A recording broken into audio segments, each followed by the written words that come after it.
We received a telephone call. Somebody wanted us to rescue an orangutan. We got ready. I mean, we are always ready 24 hours for rescues. They were saying that an orangutan might have been trapped in a snare. So we leave the village with some other locals to try to find this orangutan. At this stage, I don't really know whether the orangutan is going to be dead or alive. We are getting close to where the animal is, and somebody says, hey, the orangutan is there. So I see an orangutan. It's about 11 years old. It's still alive and is vocalizing, but I can see that he's trapped. He's trapped on a snare and he cannot free himself. So we are getting a little bit closer, and I realize that the hen is already rotten because of the snare. It was quite shocking to see it as we were getting closer. The orangutan who was all the time trying to release himself and pulling the hen. So we very quickly just decide to sedate the orangutan, and we start getting everything ready for the sedation.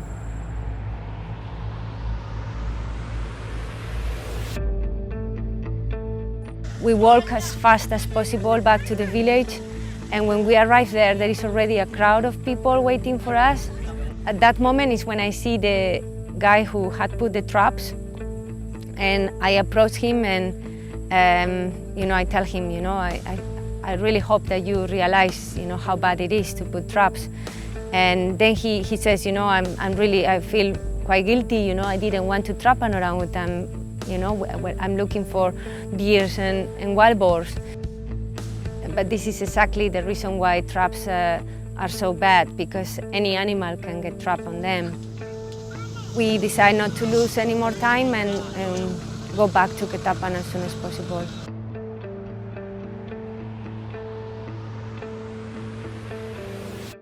We arrive in our clinic in Ketapan. The first thing we do is to clean the wound, put another IV line, and we start on a lot of antibiotics. The following morning, when I arrive in the clinic, I can see that the orangutan is collapsing. It's been a very long time with this very bad infection. His blood pressure is going down. We don't think that we can save the orangutan at this stage.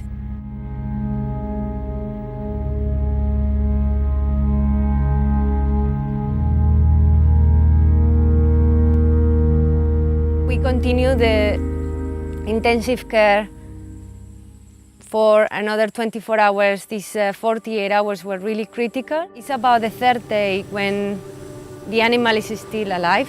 It's quite stable. We had to control how much level of anesthesia we were giving him, so we could allow him to have a level of consciousness that he could actually, when we prepare the food, he could actually just sit down on the table and we could feed him ourselves.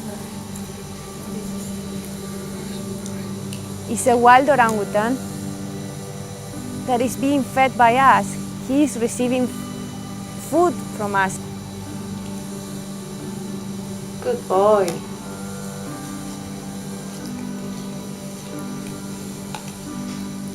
In a normal condition, it's a wild orangutan. He will never allow any human to be around him. I don't know, I think maybe this is, this is the survival instinct, This orangutan really wanted to survive. We continue feeding him for about 2 more weeks. Every day he's doing a little bit better. Then is when we decide that we are gonna give him a name. And we decide to name him after the village where he was found, Pelangsi. We move him to a cage because his condition is already much better.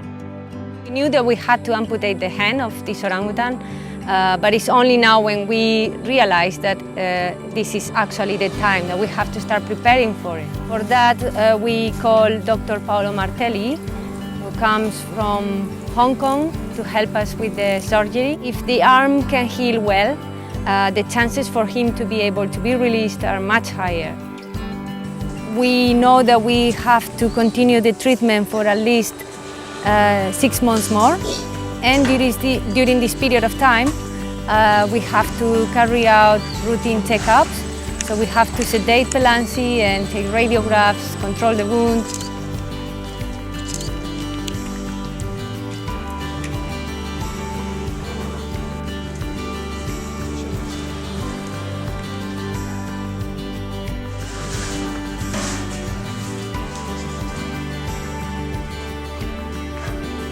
The condition of Pelangsi was improving very quickly. It was amazing to see how even with just one arm, he was climbing in the cage. Everything was indicating that the improvement was good, and that his condition was every day a little bit better.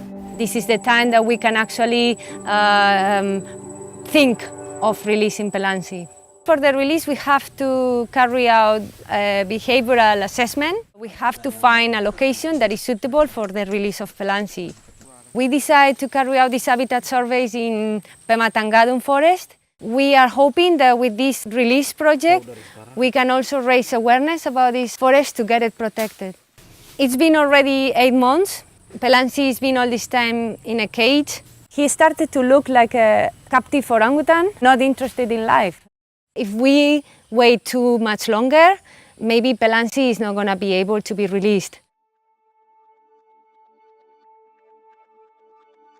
Everything is ready for the release. We meet up at the center at 3 in the morning. We put a microchip so that we can, if at some point we find him again, we can still identify him. And then we just put him in the transport cage and wait for him to wake up. Pelangsi is waking up, so it's the moment we can start going.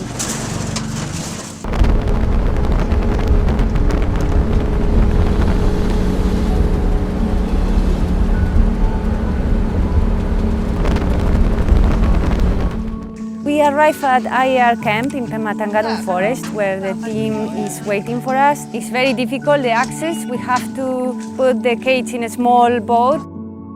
Pelangsi is amazing. He's been so quiet. He's been so, I don't know, when I look at him and he's just like if he was understanding that he's being taken to the release site. He drank the whole bottle of water. I was really, it was a very special moment because it was the last moment I could still be with him. We opened the cage and Pelangsi just left the cage.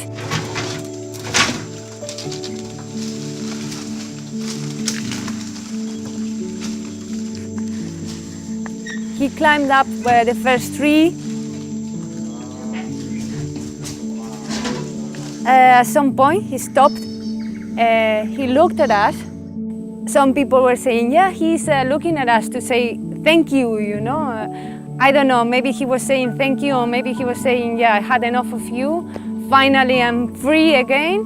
Moving like a wild orangutan, like he had never had an amputated arm.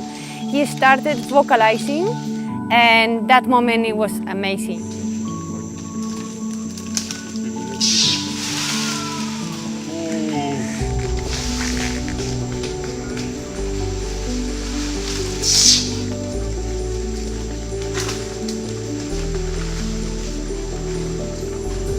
And this is the moment that we all had been waiting for so long, Finally, Pelangsi is free again.